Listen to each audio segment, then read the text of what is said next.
113년이라는 역사가 그냥 생긴 게 아닌 것 같습니다. 그 저력이 대단하신 것 같습니다. 오늘이 명절 시작일인데 이렇게 많은 분들이 오후 예배 나올 거라고는 생각을 못했습니다.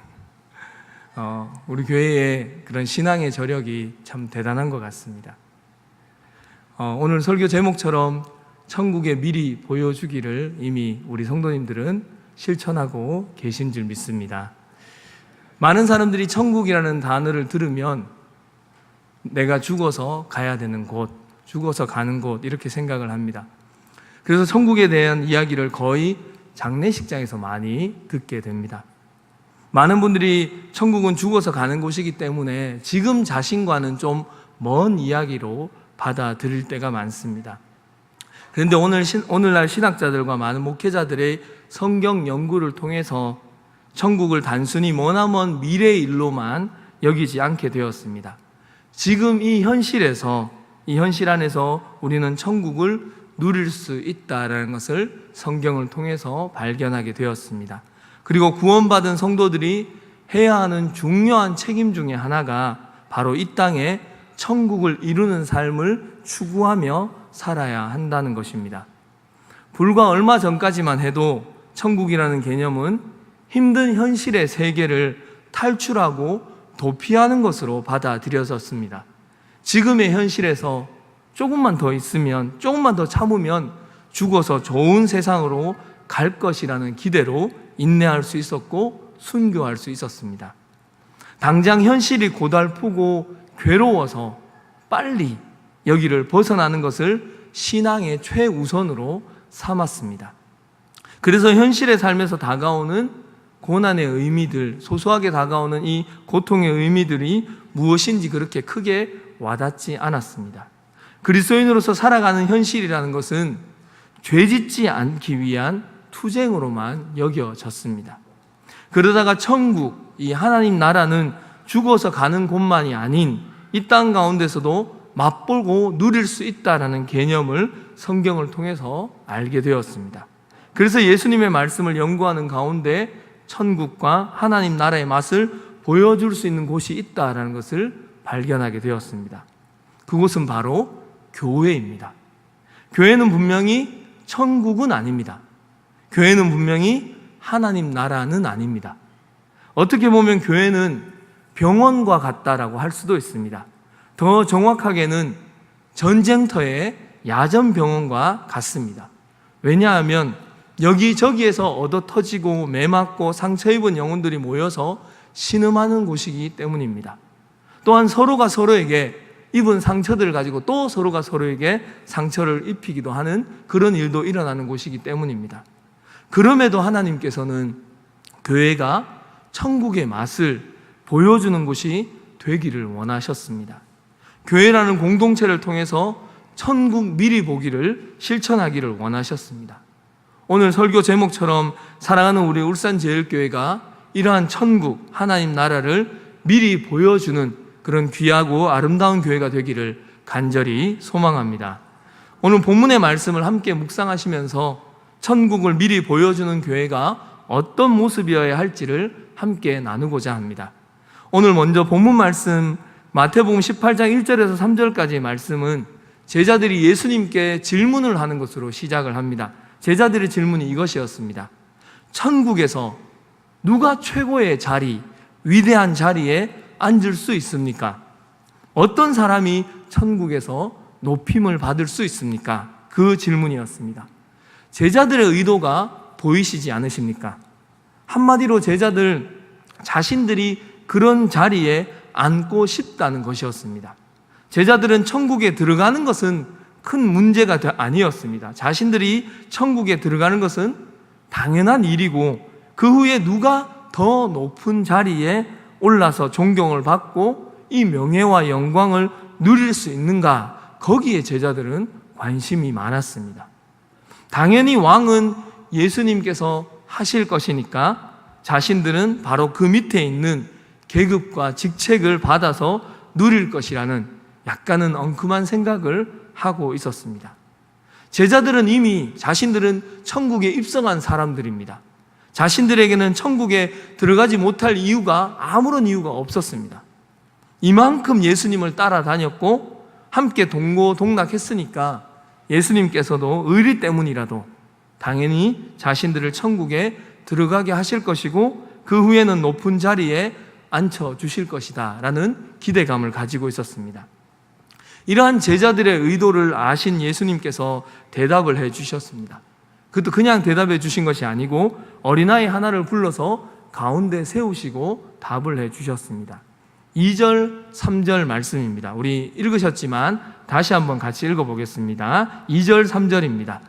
예수께서 한 어린아이를 불러 그들 가운데 세우시고 이르시되 진실로 너희에게 이르노니 너희가 돌이켜 어린아이들과 같이 되지 아니하면 결탄코 천국에 들어가지 못하리라. 아멘. 예수님께서 어린아이를 앞세우시고는 제자들에게 너희는 돌이켜라. 어린아이들과 같이 되지 아니하면 결단코 천국에 들어가지 못한다라고 말씀하셨습니다. 여기서 돌이켜라, 돌이켜라는 말을 원어적으로 이 단어를 풀면 회개하라라는 의미입니다. 모든 믿음의 사람들이 알고 있듯이 회개는 삶의 모든 방식과 그 다음에 모든 방향에서 돌이키는 것을 의미합니다. 예수님께서 제자들에게 요구하신 것이 바로 이것입니다. 제자들이 가지고 있는 생각과 삶의 방식을 돌이키라는 것입니다. 그리고 어린아이와 같은 모습, 마음, 태도가 아니면 천국에 합당하지 않다라고 말씀하셨습니다. 제자들은 자신들이 당연히 천국에 들어간다라고 생각을 했습니다. 그러나 예수님께서는 들어가지 못한다라고 하셨습니다. 어린아이와 같은 마음과 태도로 돌이키지 않으면 그렇다는 것입니다. 대부분의 성경학자들은 여기에서 어린아이들이 의미하는 그 의미가 겸손이다라고 이야기를 합니다. 즉 제자들이 누가 큰가, 누가 더 위대한가를 질문하고 욕심을 내었습니다. 그래서 겸손이라는 대답이 알맞게 보입니다. 그런데 우리가 읽지 않은 마태복음 18장 4절의 말씀에 이렇게 나옵니다. 천국에서 큰 자는 어린아이처럼 자신을 낮추는 자라는 분명한 대답이 나오고 있습니다. 그래서 오히려 3절은 천국에서 큰 자가 누구인지에 대한 말씀보다는 천국에 누가 들어갈 수 있느냐에 대한 말씀으로 보이는 것입니다. 왜냐하면 오늘 본문 말씀과 동일한 내용이 나오는 마가복음 9장과 누가복음 9장, 15장, 17장에는 오늘 본문에 있는 이 2절과 3절의 말씀의 내용이 없기 때문입니다. 이 구절은 마태복음만이 가지고 있는 독특하고 유일한 구절의 내용입니다. 다른 복잡한 설명은 뒤로 하고 단순하게 보면 예수님께서 제자들에게 천국에 들어가기 위해서는 어린아이 같이 되려고 돌이켜야 한다라는 것을 말씀하셨습니다. 물론 성경 전체적으로 교리적으로 볼 때 천국에 들어가는 일은 어린아이가 되는 것으로 가능하지 않고 예수 그리스도의 이름과 보혈과 은혜로만 가능한 것입니다. 그래서 오늘 본문 말씀을 성경 전체와 놓고 보았을 때 천국에 합당한 자, 천국에 들어온 자는 어린아이와 같은 모습과 태도와 마음을 가지고 있다고 보는 것이 가장 좋은 해석입니다. 즉 어린아이가 가지고 있는 선하고 순수한 특징들이 천국 사람들에게는 보여진다라는 것입니다. 그래서 천국 백성들은 누가 큰지, 누가 더 위대한지, 누가 더 높은 자리에 앉을 것인지 그런 것에는 전혀 관심이 없습니다. 그냥 천국에 대한, 내가 여기에 들어왔고 여기에 구성원이 되었다는 것에 대한 은혜와 그 감격과 감사로만 살아가게 되는 것입니다. 이제 다음 본문 말씀인 누가복음 17장 20절 21절 말씀을 함께 보겠습니다. 이 본문도 앞서 말씀드린 마태복음 18장 2절 3절 말씀처럼 누가복음에만 있는 구절입니다. 마태복음과 마가복음에 유사한 본문은 있어도 본문과 동일한 말씀을 하신 곳은 없습니다. 이 본문에서는 바리새인들이 예수님께 질문을 하였습니다. 하나님의 나라가 언제 임합니까? 그렇게 물었습니다. 여기서 바리새인들이 질문을 하고 있지만 예수님께서 하신 대답을 듣는 주 대상은 바리새인들에게만 한정된 것이 아닙니다. 당시 예수님의 말씀을 듣고 있던 모든 사람들, 그리고 오늘날 말씀을 읽고 듣는 우리 모두에게 대답하시고 있는 것으로 받아들여져야 합니다. 누가복음에서는 하나님 나라라는 용어를 쓰고 있습니다. 이것은 마태복음에서 쓰고 있는 오늘 본문에서 읽었는 천국과 같은 의미로 받아들이셔도 됩니다.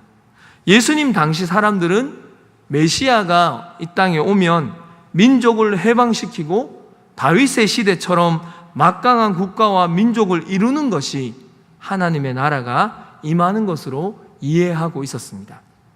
그래서 당시 하나님의 나라에 대한 질문이 시기와 때에 대한 질문이었습니다. 즉, 지금입니까? 라고 물어본 것입니다.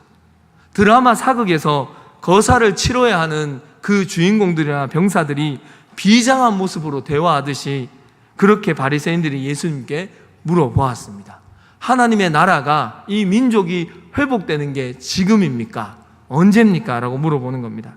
근데 이러한 질문에 예수님께서는 조금 다른 답을 해 주셨습니다. 20절 하반절과 21절의 말씀에 이렇습니다.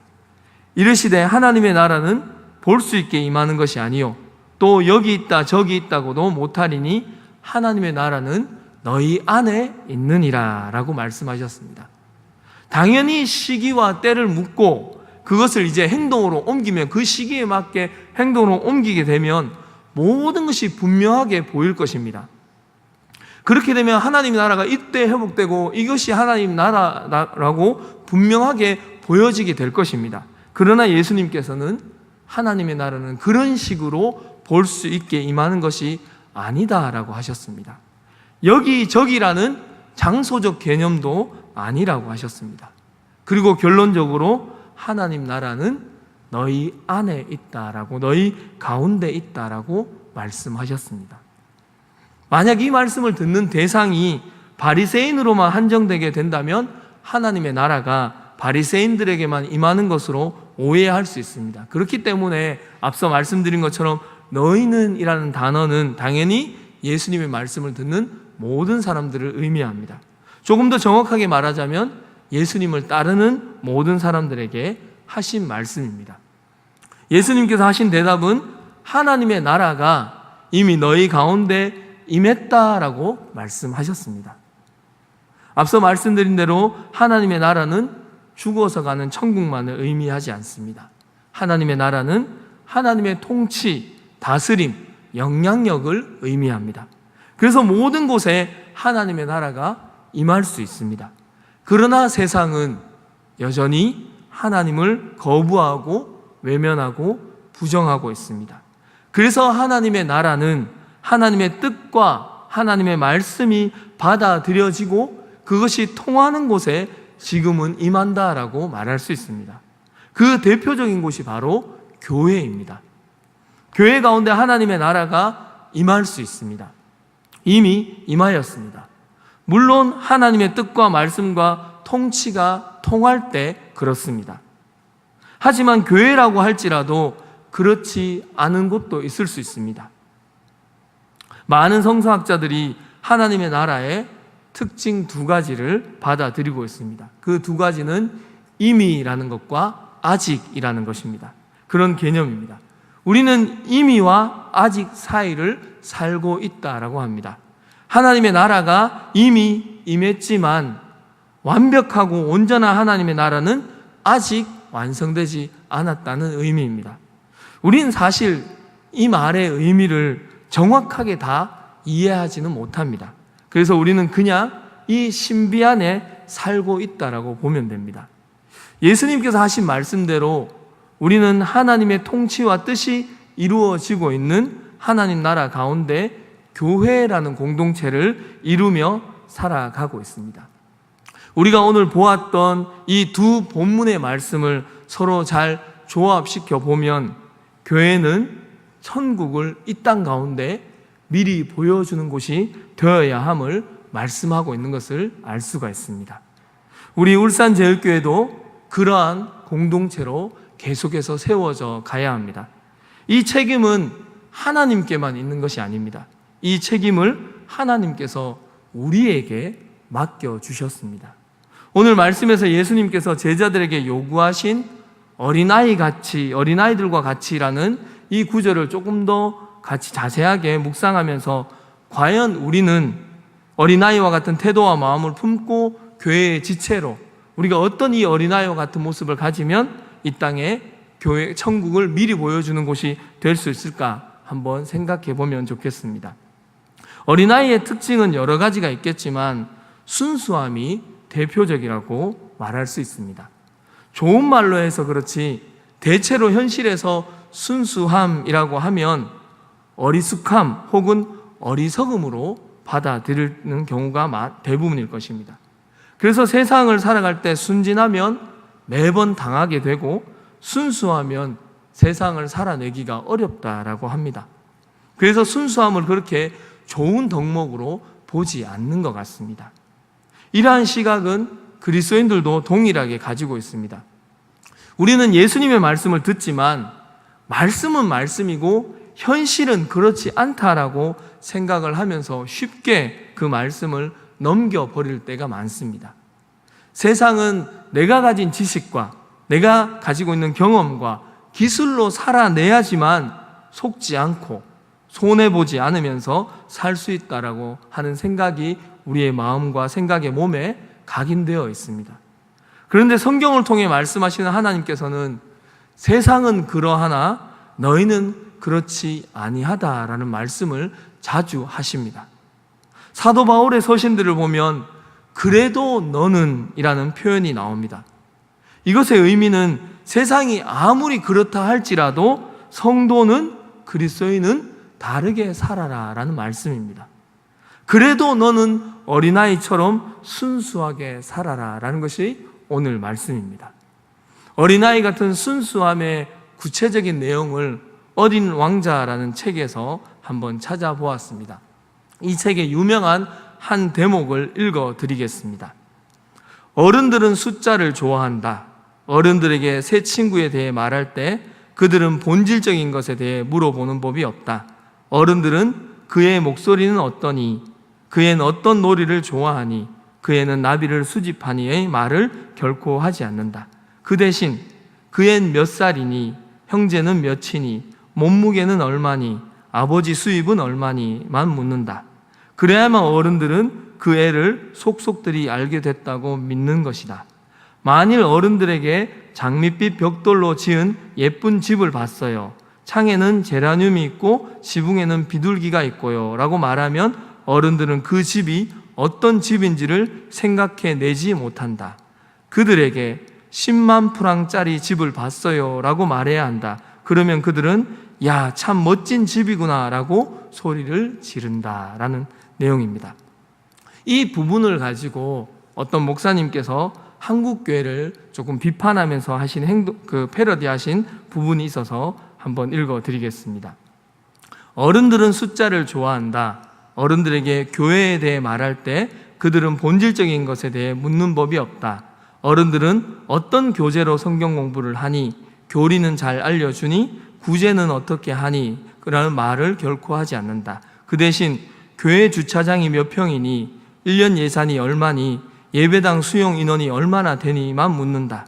그래야 어른들은 그 교회를 속속들이 알게 됐다고 믿는 것이다. 만일 어른들에게 교리를 정말 잘 알려주고 모든 성도를 교사로 만드는 교회를 봤어요. 구제와 선교의 우선으로 헌금을 쓰고요 라고 말하면 어떤 교회인지 생각해내지 못한다. 그들에게 주일 출석 성도 12,000명의 교회를 봤어요 라고 말해야 한다. 그러면 그들은 야, 그거 참 훌륭한 교회구나 라고 소리를 지른다. 예수님 자신의 사역의 효율성, 효과성, 성과주의를 따지지 않으셨습니다. 만약에 그러셨다면 사두개인과 타협하거나 바리새인들과 힘을 합쳐야 했을 것입니다. 그러나 예수님은 그렇게 하지 않으셨습니다. 무능해 보이는 12명의 무명의 제자들과 함께 다니시고 함께 생활하셨습니다. 왜냐하면 하나님 나라의 순수한 본질과 가치를 지키시기 위해서였습니다. 어린아이와 같은 순수함, 순수성을 잃어버렸다라는 것은 본질을 잃어버린 것 같은 의미로 받아들여지고 있습니다. 그래서 예수님께서 그러한 세상 논리와 가치관에 물들어 있는 제자들에게 돌이켜라 라는 말씀을 하셨습니다. 그리고 본질로 어린아이와 같은 순수함으로 나아오라 라고 말씀하셨습니다. 우리에게도 동일하게 말씀하시고 있습니다. 천국을 미리 보여주어야 하는 교회는 세상과는 다른 논리와 다른 가치를 추구해야 한다라고 말씀하셨습니다. 아무리 훌륭한 기업이 있다 할지라도 그 기업의 논리가 교회를 지배할 수는 없습니다. 아무리 순수한 사상과 가치가 있어도 하나님 나라를 추구하는 공동체의 기준이 되는 그 하나님의 말씀을 대신할 수는 없습니다. 성경이 요구하는 대로 살면 손해보기도 하고 바보로 조롱을 당할 때도 있습니다. 그것이 현실이라고 성경은 우리에게 말씀하고 있습니다. 그럼에도 천국의 순수함을 추구해야 함을 또한 말씀하셨습니다. 그런데 이러한 순수함의 현실이 교회 안에서 여전히 잘 이루어지지 않는 것 같습니다. 성도님들 간의 대화를 나눠보시면 순수한 대화가 얼마나 오고 가고 계신가요? 대화 속에 혹시나 다른 의도가 있지 않느냐 하고 다른 생각들을 하신 적은 없으십니까? 제가 근래에 겪었던 일입니다. 작년에 저희와 함께 사역하시던 목사님께서 11개월 만에 사임하셨습니다. 많은 성도님들이 놀라셨습니다. 왜냐하면 매우 좋은 분이었습니다. 함께 사역하던 우리는 더 놀랐습니다. 계속 말렸지만 결국 뜻을 굽히지 않고 사임을 하셨습니다. 그리고 얼마 뒤에 성도님들 몇 분이 저에게 앞서 사임하신 목사님에 대한 왜 사임하셨는지 그 이유를 물어보셨습니다. 그래서 있는 그대로 말씀을 드렸습니다. 그런데 성도님들이 저의 말을 받아들이시지 않으시고 다른 이유가 있지 않는지, 목사님이 그냥 감추고 있는 이야기가 있지 않는지 저에게 물어보셨습니다. 즉 비하인드 스토리가 있지 않습니까? 라고 물어보셨습니다. 비하인드 스토리란 지금 있는 목사님들이 혹시나 이 목사님을 못살게 굴거나 괴롭혀서 그런 거 아니냐라고 물어보시는 겁니다. 결국 성도님들 나름대로 생각하셔서 그렇지 않겠느냐 하는 추측을 저에게 사실이 아니냐라고 실토하라라고 이야기를 하셨습니다. 이 적잖이 당황이 되었습니다. 세상에서 제일 어려운 것이 뭐냐 하면 없는 것을 없다라고 증명해 보라는 것입니다. 있는 것은 그냥 보여주면 되는데 없는 것은 보여줄 게 없습니다. 참 답답한 노릇입니다. 그런데 막상 그 말을 듣고 곰곰이 생각해 보니 이 서로에 대한 신뢰가 우리가 이 정도밖에 안 되는구나라는 생각이 들어서 반성을 하게 되었습니다.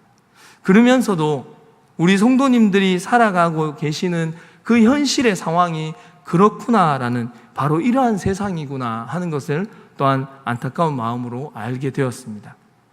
세상은 거짓으로 자신에게 불리한 상황들을 모면하려고 합니다. 그렇게 하라고 합니다. 왜냐하면 그것이 지혜이기 때문입니다. 그러나 하나님의 말씀은 우리에게 순수할 것을 요구하십니다. 서로의 말을 진실하게 믿어주고 신뢰해주는 순수함을 원하십니다. 교회라는 곳은 그렇게 세상과 달라야 합니다. 완벽할 수도 없고 완전할 수도 없지만 주님께서는 교회가 그러한 순수함으로 천국에 미리 보기가 되기를 원하고 계십니다.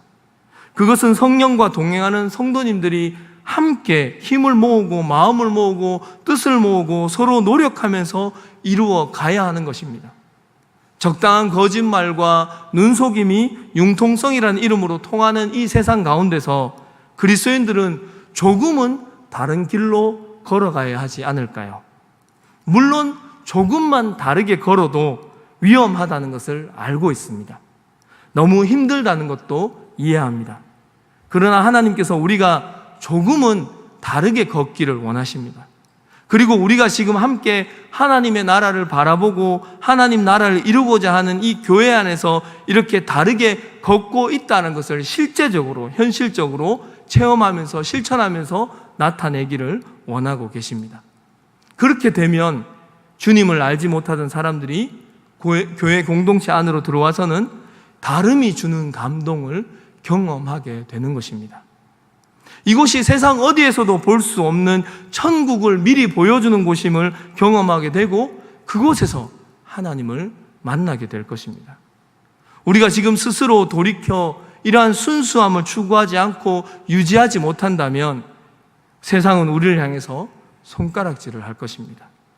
다름이 없기 때문에 매력도 느끼지 못할 것입니다.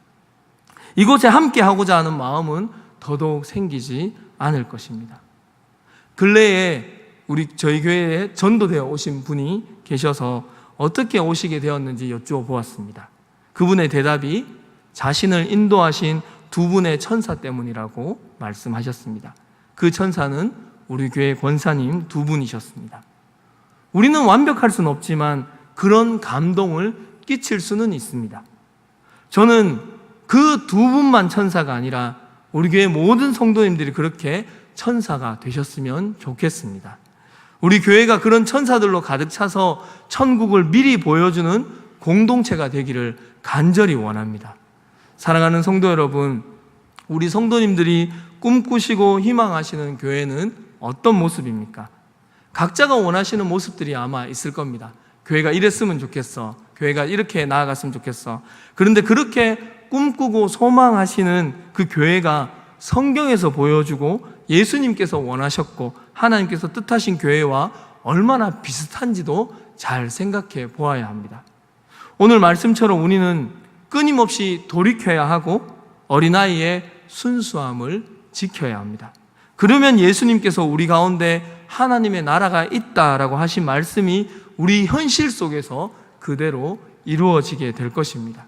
그리고 우리 교회는 세상에게 천국을 미리 보여주는 하나님께서 원하시는 교회로 세워지게 될 것입니다. 이러한 하나님의 뜻을 함께 소망하면서 천국의 삶을 이 땅 가운데 이루어가는 우리 모든 믿음의 공동체, 우리 울산지역교회 모두가 되기를 간절히 소망합니다.